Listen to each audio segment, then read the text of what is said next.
I'm Liz Larson. And I'm Bill McKenna. And together, we created the Cognomovement system. And we'd like to welcome you to the New Life Perspectives radio show, where we're going to be sharing with you tools, tips, and ideas that are going to change your life.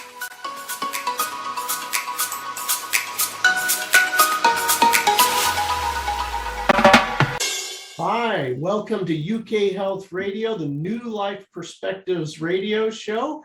I am so excited today to have Cyndi Dale with us. Cyndi is an author many times over, very popular and well-known, has been on Gaia and basically every other type of media outlet that you could imagine. She is someone who understands energy, can see energy, and has all of her life. Very, very deep understanding. Her books, by the way, I know I should probably keep my mouth shut until the end, but I can't help it. Buy all of her books. I'm sure you got them on Amazon or something like that. They are all around the energy centers and in an understanding of how we work beyond the physical body and what makes our body function, what makes the universe function. It's absolutely an extraordinary level of understanding. So we're so honored to have her with us today. Cyndi, tell me, how did all of this start for you? Where'd you come from? And how did all of this information come to you? Well, sometimes clients ask me the same question, that they want to know where they came from, right? And sometimes I point to other planets, but I can't say that about myself. You know, I was one of those kids, even in the womb, Bill, I was able to see and to perceive beyond the physical body. My very first memory is actually being in the womb, and I'm just kind of floating in there, and I can see the sound waves of my parents' argument. Literally, I could see them coming in through, I didn't know the word placenta, right? You know, I'm just kind of in there in that little baby body, and I can see these sort of vortexian energies coming, and I knew they were upset. I could tell that they were, being not nice to each other. And everywhere that those sound waves went into my physical body, mainly on the left side, eventually, as time went on, I ended up with a wound, an illness, or some kind of a challenge. So you could say I woke up really early to the fact that everything is energy. We're just made out of waves of light and sound, and we're impacted by the charges that those waves carry. So when I was a little kid, I still thought it was normal to be like this, right? So I heard spirits and ghosts and saw angels, and sometimes what I saw wasn't so savory. I could always tell when my mom was gonna get mad or be in a bad mood, because I could see this sort of darkly shaped image kind of go into her. And then I was like, no, I'm gonna go hide. And didn't always work. But I could tell when my dad came home from work, and when he was bright and yellow, I knew, oh, he'll play. When he was sort of muddy and, kind of more, I just knew he was down, Bill. And I knew it was probably best to just let him sit there and drink his martini, because it wasn't going to go very well. So I believe we're all born with these senses. They're different for different ones of us. Sometimes we see, sometimes we feel, other times we hear, we get dreams, we get knowings. But those are our supernatural senses, and they clue us into what's happening with our health at every level. Wow. So you actually remembered being in the womb, and this memory, did this memory just continue all your life? Like, it wasn't like you woke up to it. I mean, when you were 3, 4, 5, 6, 7, 8, 9, 10 years old, you knew, oh, I remember being in the womb, and I remember mom and dad arguing and that sort of thing. It was not like a recovered memory, is what people call it in therapy. Right. I had it always. In fact, even in the womb, now this is kind of interesting. I had a memory of before conception. And I didn't tell anybody about it until I was about 16 or 17. The memory was I was a soul. I was kind of flying around. I saw my dad with a woman who I knew was not my mother, but was kind of my mother. I knew what she looked like. She had a kerchief on her head. She had this smock on. They were in an apartment. They were upset with each other and she left. She just literally left the apartment. And I, floating around, was like, where's she going? That's my mom. That's supposed to be my mother. And I stayed with my dad. So years and years after that, my dad and mother divorced. I was like 16, 17, 18. I went out for coffee with my dad. And I told them, Dad, my whole life I've remembered this. Who's that woman? And my dad said, oh, that was Bunny. I didn't know who Bunny was. I said, what do you mean that was Bunny? He goes, that was the woman I was engaged to before I met your mother. We were living together and we broke up because I'm Protestant and she's Catholic. And I'm like, well, did you know she's pregnant? He was like, no, she couldn't have been. Like they didn't have sex back then. Okay, right? All right. They're living together and that's not happening. And then my dad tripped himself up because he started talking about Bunny, that he had recently been in contact with her and she had her oldest son out of, I think, 6 kids, tall, blonde, blue eyes, flies airplanes. Well, that's my father. I'm like, well, somebody else took that spot that I was going to go in. So isn't it kind of interesting? So I really have been fortunate, maybe not fortunate all the time, to have this sort of recollection and at least somewhat stay up as I go forward. It's helped me a lot, Bill, kind of figure out times when my body hasn't been healthy, or my mind hasn't been so healthy, or I've been psychologically like really screwed up, which has happened. I've been there, and help me tune into clients as well and help them figure out what might be underneath a presenting physical condition or mental health challenge. Not that I'm a doctor, I'm not a therapist, but I do perceive energy. So sometimes when you can kind of get a look at energy, you can unwind it. And then maybe what you're taking medically is going to help and work. Or maybe now it's easier to stay on a healthy diet, or maybe now feelings can unbuckle so you can remain calm when you need to remain calm.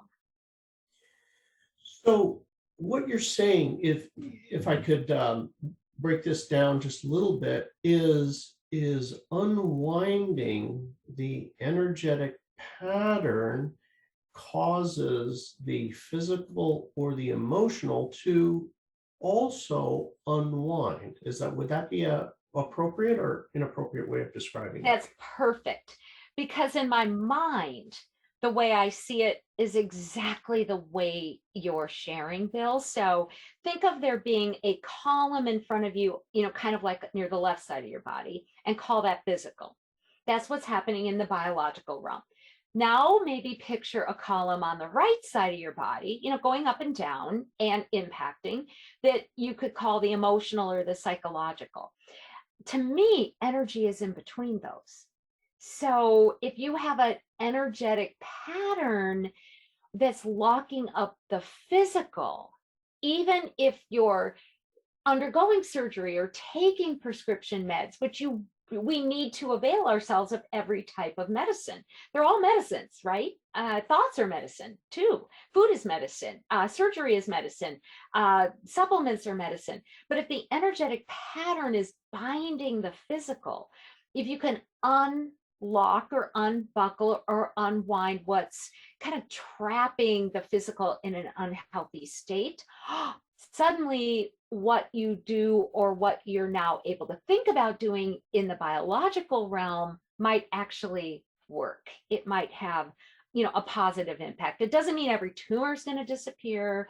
Healing and curing are very different things, but you're going to get a shift. Same if you look at the patterns, the templates, the not helpful templates in energy in your psychology, you can maybe free up what's trapping your emotions or your thoughts. Hmm. Do you see these as actual columns on the left and right side? Well, I kind of do, right? So I think it's just how I was when I was born. Like certainly I can see real physical energy too.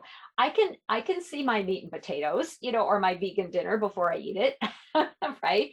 I can see the dog looking at me with those big eyes saying snacky time when it's not. It's Yeah. not like, right? But I do see them like columns, like they're not just, singular columns, they're columns with different waves of energy in them. And, they certainly send waves of energy in between, but energy and energy patterns go through everything that's physical and goes through everything that's mental or emotional, or you could just call it psychological as well. So it's a bidirectional flow. It Absolutely. goes both ways. So if I'm physically hurt, it impacts our emotions. And if I'm emotionally hurt, it impacts our physical. Absolutely. And I think we've all experienced that too. Yeah. My youngest son is a baseball pitcher, and he had a really hard year last year. He was up for the draft. He was up very high in the draft going into the spring season, and he got COVID. It Oh, sat, oh, no, no, no, no, I know. But, he'd already pulled his back before going into the season, but he was recovering. And the COVID landed in his back muscles that were already injured. So, I mean, he would stand on the mound, this poor guy. I have to say poor mom too, who's watching all this, just to praise all the mothers who sit through all this stuff, like in PTSD too, and fathers. And he couldn't move. It would grip him. His spine wouldn't move, so he didn't have his mechanics. He couldn't aim, he couldn't pitch. Well, then that's physical, but you can only imagine what that did for his emotions too. Then he starts to go, well, I don't have it anymore. I'm no good anymore. So now you have that bi-directional flow, which is just a complete mess. And eventually, what he had to work physically on getting his back in shape, clearing the COVID, which I could help him with energetically, clearing the emotions, which many people helped him with too, and then went off to get training in the summer as well to kind of get back. But honestly, he will say now, Mom, it was patterns that I had that made me vulnerable. It was patterns like from when I was a child, that were also stuck in my mental, self. And he goes, I had to clear all that. It was not happy that this happened, but it was really good because I had to do a deeper dive into my feelings, into my belief systems, a deeper dive into, kind of my mechanics. And they said, ultimately, I finally figured out, now Mom's going to ring a bell on this one. He goes, I finally figured out it's really all energy. And it's now I believe in energy. Wow. That's Well, amazing. what he noticed, Bill, is that the team didn't like him going into this. He was sort of the cool, he wasn't a cool kid. He kept to himself. He trained himself. He did things nobody else did, and he got really good because of it, but he was also judged because of it. He said he could feel the negativity from some of the coaches in the team. He said that energy mom kept me from recovering physically and mentally. He had to leave there to change the energy he was exposed to actually start to get better too. So he figured out there's energy. There's real energy. There can be helpful energy and harmful energy. That is so true. And I think today, what I'm seeing is that so many more people have kind of elevated their understanding. And with that, this empathic capability, kind of feeling what other people feel. And that means whether that's their pain or their joy or whatever, but we feel it as our own.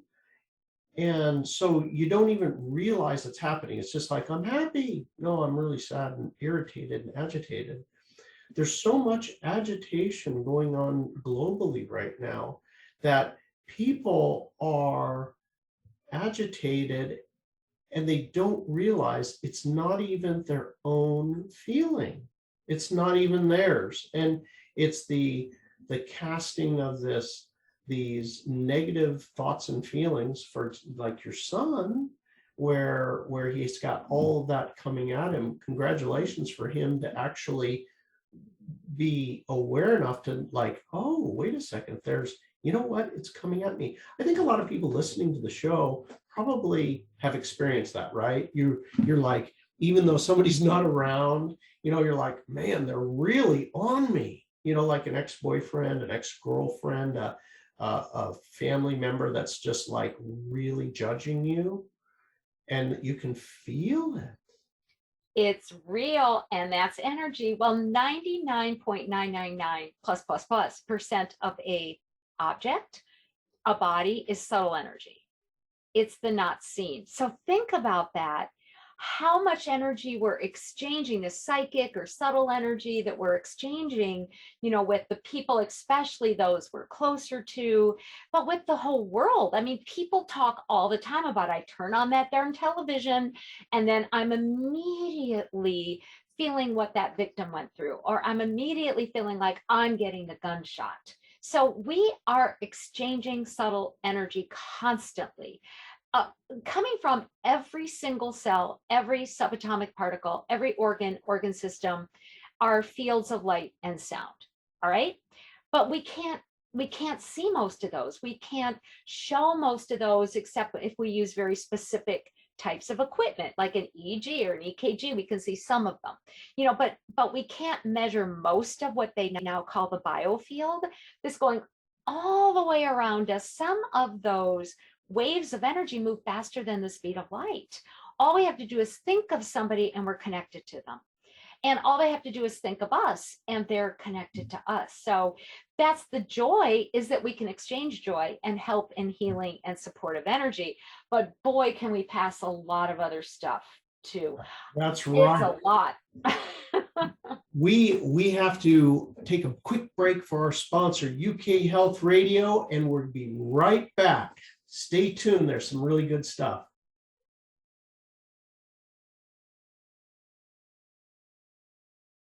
All right, welcome back. That was really interesting, Cyndi. I think the most amazing thing that you had said was that 99.999% of us is this subtle energy. And, science today, they had looked into the, obviously they're, discovered, oh, there's cells, oh, there's a nucleus, oh, and they keep splitting it down further and further. And they split it down to something called a quark. And this quantum particle, this quark, and they looked inside the quark, and what was it? Light. It was simply light. We are light.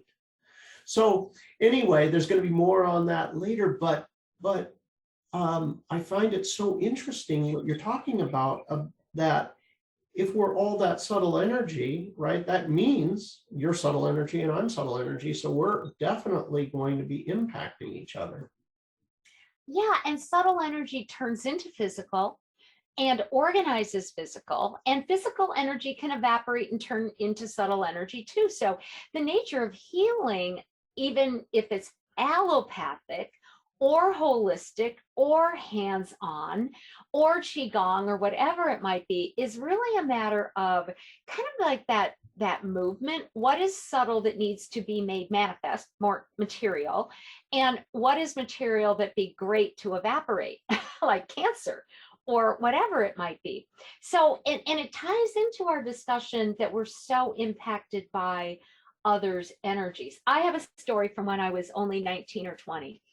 I didn't know about energy. I had shut down my gifts when I was 12 or 13, went to therapy at an early age, like 19, and I had a therapist who said to me, I don't think you're only anorexic, bulimic, OCD, blah, blah, blah, blah, blah. I think you're actually also psychic. That's the word that we used for subtle energy back then. And I was sitting and thinking about it. And I was like, I had at that point in most of my life, I had many allergies. I was allergic to like life, pretty much, 13, 14 allergies: wool, dust, cats, dogs, this, that, the other thing, all kinds of food. And I thought, what if those aren't my allergies? What if we really are all psychic, which is another way to say subtle energies, and we're just exchanging? What if I'm somehow the repository of these different reactions for my family members? I did not know what I was doing. And I said, well, whatever's not mine, I just want it to go back again to whoever they're supposed to be with. I was left with one allergy within a day. Yes. Wow. They showed up in other family members. Now I know you send the energy that's not yours back to somebody's higher self, right? Kind of that, higher part of them, because you don't just want to make them sick or allergic, but it's their energy to deal with. It's not really your own.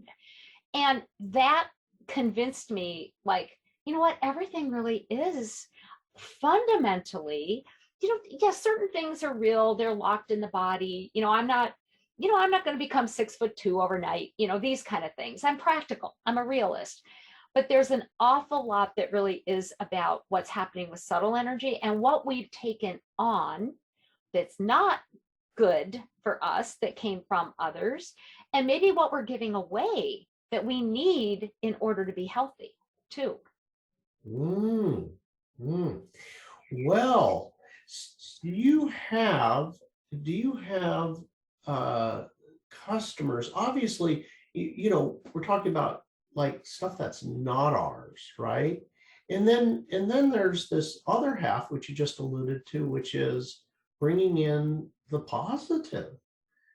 Do you have experience with that? Tell us about that. Oh, totally. So I have a story from earlier today. I was working with a client. She's a young woman, has a small daughter, wonderful, dedicated to her own path. She just recently remembered an abuse background. All right. And she was very grateful that she remembered, like, oh, this is why I'm scared of men. This is why I lock down around people. This is why I can't make certain things happen. This is, it explained a lot to herself. Maybe 3 minutes into a call, and it's only a 27-minute call that I was doing with her as it was, I suddenly felt super hot. And I said to her, I believe that event set you up to give away your life energy, like your chemical energy, your electrical energy, the energy that keeps you going. Because being abused at a really early age, frequently what happens between a perpetrator who themselves has been wounded, I get that, but between a perpetrator and their victim, is that the perpetrator ends up with the good energy, the life energy, the needed healthy energy of the victim, because maybe back then somebody stole their energy. I was so hot. I knew that's what had happened with her. We did a little bit more work, and within maybe 15 minutes, we talked through some of the abuse. And I just said, are you willing to let your own life energy back? That's biological energy, by the way. She goes, yes. She became hotter than a stove. She was like, oh my gosh, I'm always cold. I'm so hot. She goes, I have energy. I can get things done. I don't have to always protect myself. My brain is clear. I can think. So that's a very core idea in my world, that when we get hurt, sometimes we can close down our own access to the energy we need for healing, biological energy, but sometimes it goes into somebody else because maybe they hurt us very unconsciously in order to fill in their own holes. And then we're always losing the energy we need to go exercise, to eat right, to be safe, to be protected, to be who we are, to make a living. So I find that if I do 30, 35 clients a week, something, not the same story, but something similar to that has happened to at least 20 of the people I work with. Holy cow. No, it's significant. Wow. So this is so interesting. So what you're seeing is that this abused child, they literally, it's almost like almost Harry Potterish, those beings that suck the joy right out of the person and the life force out of the person. You see it as they have extracted this positive life force that the perpetrator has, and actually is utilizing that positive life force. But the most interesting thing is that victim can actually call it back. It's their energy. And sometimes we may be the person who has taken energy from someone else, correct? Yeah. So we got it, so this paradigm, we need to be open to that. I'll give you an example of that. When I was a little kid, sometime in, I don't know, I think 7th, 8th, 9th grade, those middle school years, horrible years, by the way, for many of us, but whatever. All of a sudden, I just felt I was at school. I think I was going toward the bathroom, and I just felt all this energy land inside of me. I didn't know what it was. It felt black. There were pictures in it. I did not know what it was because I'm a kid. Okay. I remembered it years and years later. I had a sister who was going through therapy, and they're both, my sisters are younger than me. And she said, I can't remember any of my childhood. She said, I can't remember any of it. And I remembered when that download landed, and I thought, I bet either she gave me or I took her memories. I said, I think I have your memories, and I'm going to ask that your own spirit, your own soul takes them back. I'm willing to let them go because I had her memories. Like she had over the years said, what happened when I was 2 and I remembered it? What happened when I was 5 and I could remember it? Literally, wow. After that point, she could recall her own memories. So sometimes I think unconsciously we believe we're helping somebody, but not when there's abuse. That's never helpful, right? That's a pattern that's being re-engaged, often generation after generation after generation, where if you're at the bottom of the pack, sometimes your energy is feeding not only, if it's in the family system, that perpetrator, but who perpetrated them. I mean, science is sharing that we most likely have at least 14 generations of our ancestors' memories in us, in this soup called the epigenome. So that's chemical, but I've done work where I've kind of energetically opened up that soup, and I could see things my grandmother saw when she was alive. So we're these repositories, and we want to receive the wisdom, but we want to break away from the patterns that harm us or will keep going down to our children too. Amazing.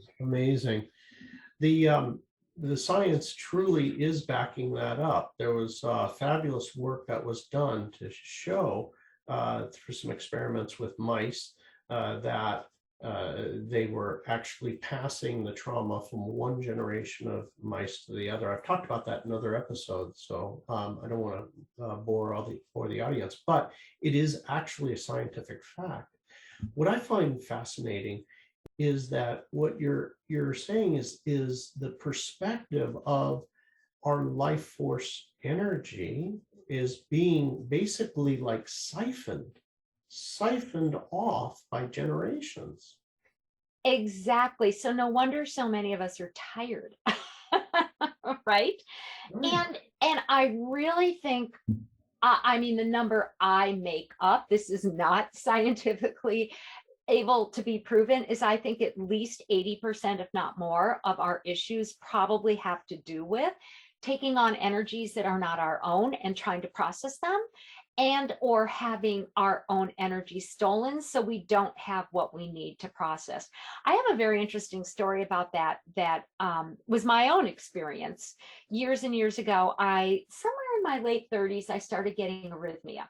Now, I had to actually work on it in 3 main ways energetically, but arrhythmia, tachycardia, it's an uneven heartbeat, and about 1/3 of it went away when I realized what was happening, that part of it involved me and 3 family members. So every night for years, 2 or 3 years, between at times 10 p.m. and midnight, I would become tachycardic. It's kind of like kids. My kids always scream between 10 p.m. and midnight, right? You fall asleep and they get the colic, and then you're wide awake for another 2 hours. So it's sort of the same thing. I just couldn't rest. And it went on for like 2 years. And finally, in the middle of those episodes, I called different of my family members, 3 relatives. I don't drink. I'm allergic to alcohol. When I drink alcohol, guess what? I get arrhythmia. I wasn't drinking those nights. Those 3 family members were drinking. They lived in different parts of the country. They were drinking. And I was so unconsciously wanting to help them not have this problem with alcoholism that it was like I was giving them my life energy to help them beat it and taking in the alcohol. So of course my heart was reacting. Oh, of course. Yes. Wow. All right. We're going to get back to it. Take another break here real quick. Hear from our sponsor, UK Health Radio. Stand by. We'll be back with more. And Cynthia is going to share with us one of those secrets of the masters, a tip that is going to help to change your life today. We'll be right back.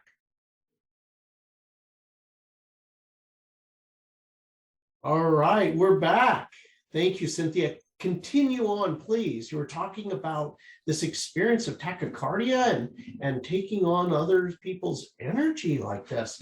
And you weren't even drinking. I wasn't even drinking, which would have, I would have enjoyed it more if I was drinking, right? But literally, I was taking in their alcohol fumes, which is just energy, right?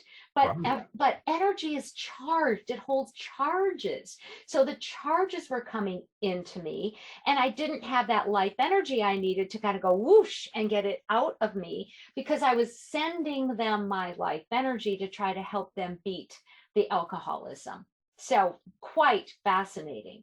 About a third of the tachycardia between 10 p.m. and midnight, as soon as I said, I'm not doing this anymore, I figured it out, it went away between 10 p.m. and midnight. Absolutely gone. Wow. I had a little more. I still had some of the condition left. 1/3 of it went away when I heard that my grandpa, this is the epigenetics, but it's the energy of epigenetics, that my grandpa at the same age had come down with what they thought was a heart problem.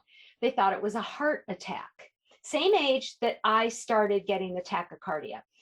I loved my grandpa. He was super stubborn. All right. He hid blackberry liqueur under the couch when I visited him and would give us like sips of it, but whatever.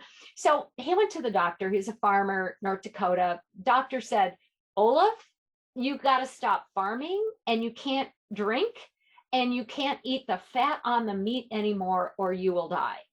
My grandpa said, forget it. And he lived to 92. Oh, great. So I realized that I was triggering the same pattern at the same age. I do not believe it was genetic.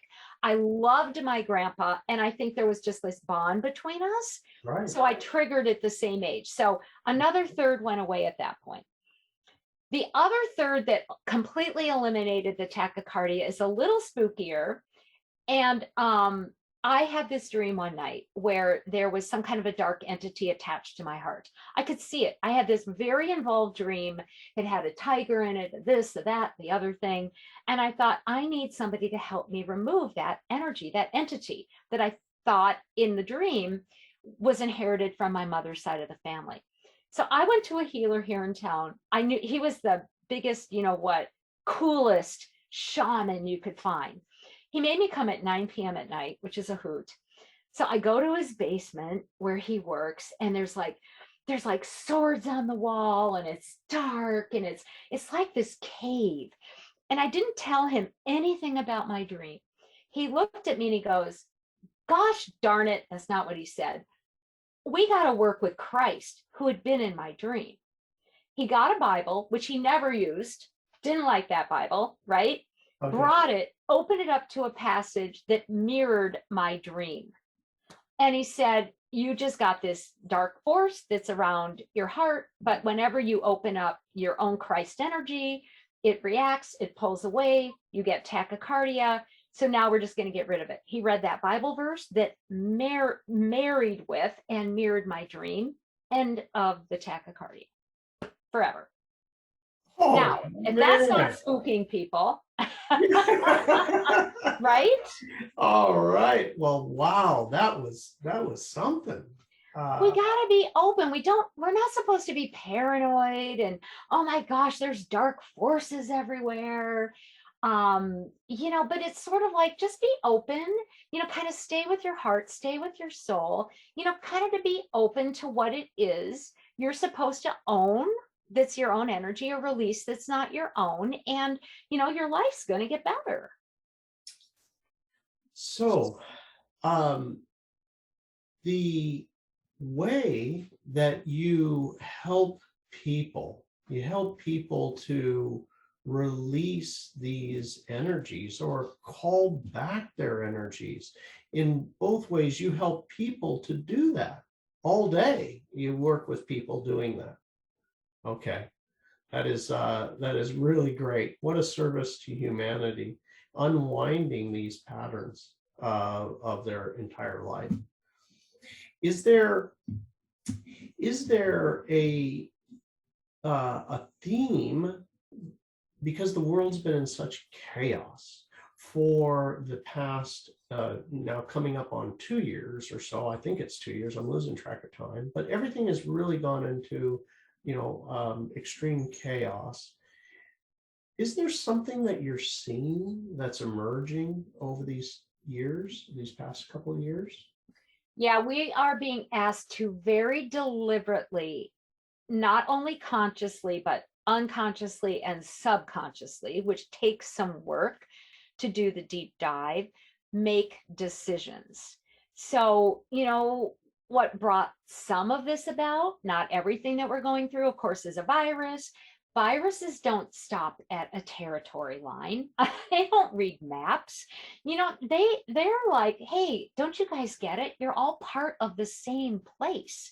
You're here together. And how are you making decisions, kind of in your, kind of like with what you want to believe, but in your everyday lives, that's going to come from that recognition. We're interconnected, we're interbonded, we impact each other. And what's available in science, what's available in spirituality, that's going to help us say, we're going to keep choosing what's good. We're going to keep helping each other. We're going to not just think only of self, we're going to think of other, but we're also going to think of ourselves and our responsibilities. So I think the universal theme is the interconnection that we have. We are connected. Look at the internet. Everything goes faster almost than the speed of light. You can get data, you can get information. So how are we going to use that? We're starting to use AI now.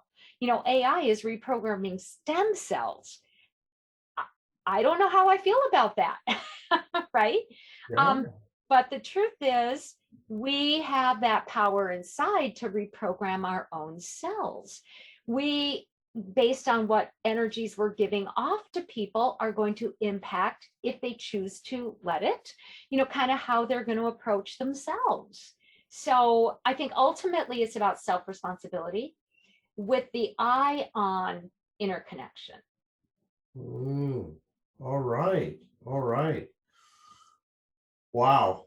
That really says it. That is very poignant.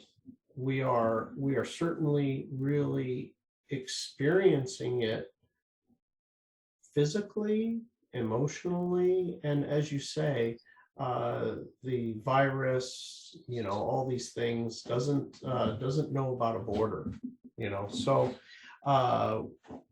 we're all moving and evolving into kind of a higher level of consciousness. So we have the last part of our show here is where you have the opportunity to share something that's akin to one of the secrets of the masters, and certainly you fit the bill. The thing that is going to be able to help people through this next phase and beyond. So you said you had something for us, and I'll just leave it to you to walk through the not only the new understanding, but the actual meditation itself. We've got 6 minutes to go. So there you go. Thank you, Cyndi, for sharing this. Thank you, Bill. Actually, the setup is more complicated than the practice. So most spiritual masters over time in just about every religion, indigenous society they keep telling us, some version of heaven is on earth. What you need is here. You don't have to die to get it. You don't have to cross the big ocean. It's here, it's within you, it's around you. And the simplest way for me to phrase that is that heaven is in earth. Doesn't mean there's not other heavens.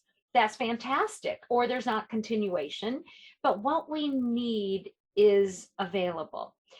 A couple of years ago, I love researching science. I love being at whatever level of science I can understand that's at the leading edge. And researchers started to notice that there is a type of light present in this universe very different from the typical kind of light we interact with, different than what we talk about in classical physics, even quantum physics.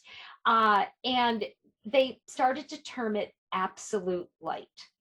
And they noticed that there's a kind of light in this, like in these twists of light in the universe that don't move. They call it absolute light. It only produces more light. It doesn't cast darkness. And we have this sort of low-grade cosmic background radiation that seems to be the same light. And they're guessing that maybe what they call dark matter, which glues, people in the universe together, seems to be made of that very same type of light. And the suggestion is that this absolute light was around before the Big Bang, before everything collapsed and then went like that. And we're in the went like that. In the inflation, that absolute light is constant. And again, it casts no darkness. So what I've been helping myself and other people with, Bill, is saying, well, maybe that's at a science and spiritual level, that's the heaven on earth. I mean, that's similar to spiritual qualities that people use to do healing work: faith, truth, hope, love. How about love? That available to us is a choice. We can align with that light. Doesn't mean we leave the world. Doesn't mean we ignore the physical body. Doesn't mean we stop eating, right? But we can activate that light in us because we're also made out of it. And what I've been watching is that it has this almost miraculous effect. Not everything clears right away, but it produces higher feelings, higher emotions, more hope. And it's the key, I believe, energetically, to allowing those negative patterns of energy to shift so that the psyche and the body can loosen up, can get off where it's stuck, and positive healing, transformation, and manifesting can occur. So I'm going to walk us through just a very simple way to get in touch with that light, because it's already in you. I like to work in the middle of the heart chakra, because the heart itself, of course, is such a powerful mechanism and produces light and sound like nobody's business. And the middle of the heart chakra in the sternum is sort of that center place of us spiritually and energetically. All right, so it's very easy. There's no trick. You just breathe. Take a couple really deep breaths. And mainly just allow yourself to recognize that you are a spirit, you are an essence, and have always been. That seen or unseen, there are beautiful beings around you to help and to guide. Living and not living, again, known and not known. And that whatever you call the absolute, the presence, the oneness, the universe, God, could be your own higher self, is completely present and enabling you to sense that presence. And then just allow yourself to be carried into, to carry yourself into, to recognize that very center of your heart chakra, within the center of your chest, in the sternum. Sometimes I like to call this the God spot, not for religious reasons, but to recognize that the body of whatever we call the divine loves us so much that there's actually a cell of the divine planted within that spot within us. Here also is your own essence, the energy and the power of love, and that absolute light. And so you're going to allow yourselves just to experience that absolute light. Your brain doesn't have to understand it. Your body already trusts it. Your soul, your spirit already knows this light. It is that heavenly light, not only stationary within you, but being shared through you as if you're direct connected to source, and only that absolute light is pumping into here, the center of your chest. It's unlimited. It interacts with all that is limited. It's love, pure love.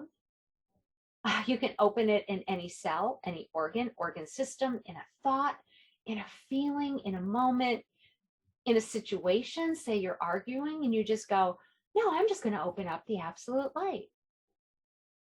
And it opens because it's always here. And as you sense it and feel it and allow it to spread right now, just kind of let it go. Let yourself freely experience that light, moving, passing, rippling, emanating to wherever it's needed right now, in and around your physical self. In and through any emotions you've been aware of.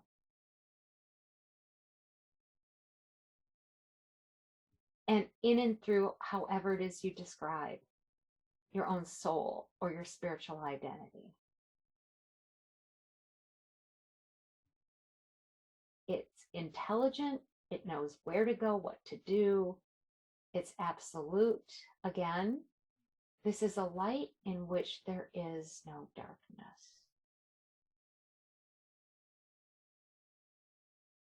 As it pours in and around freely, so may you also know you get to be freely yourself. Breathe deeply. And now forevermore, you'll recognize, you'll feel, and you'll just be able to call forth this absolute light in any situation to bring healing and manifestation. Can feel your feet on the ground, the earthliness of this light, the emotional lift it provides, the cleansing, the healing, and the love. Breathe and be, and just simply open your eyes when you're ready. That was wonderful, Cynthia. Thank you so much for that. I really felt that. I loved it. Thank you. Thank you. All right. So Cynthia, obviously, she's available for sessions. I think there's a long waiting list. Get in line. If you get in line, take your ticket. Take a ticket, ladies and gentlemen. But if you want to access Cyndi Dale, your website, Cyndi, and where can they get your books? How can they get an appointment? Great. It's just cindydale.com, and my real name is Cynthia. So Bill, you're so open and tied in. You go, she's a Cynthia. Right? So, and I do spell Cyndi like Cynthia, CYNDI, Dale.com. Everything's on there. The book covers are on there. There's a couple new books, another one coming out, soon on healing. So just go to what you're attracted to. I love teaching classes. I have some super fun classes going on, in my own world through my own company. And then the Shift Network features a lot of my programs. So, just kind of check back to see what programs that I have coming, because I think it's great to take a class, because it's the old story of, either, I do the fishing for you, or I can show you how to do your fishing. So All classes are right. fantastic. Thank you. Thank you, audience. Thank you, UK Health Radio. We'll see you next week. Thanks for being here with us on the New Life Perspective radio show. For more information or to find out more about the work that Bill and I do, please visit us at cognomovement.com or email us at info@cognomovement.com. See you again soon.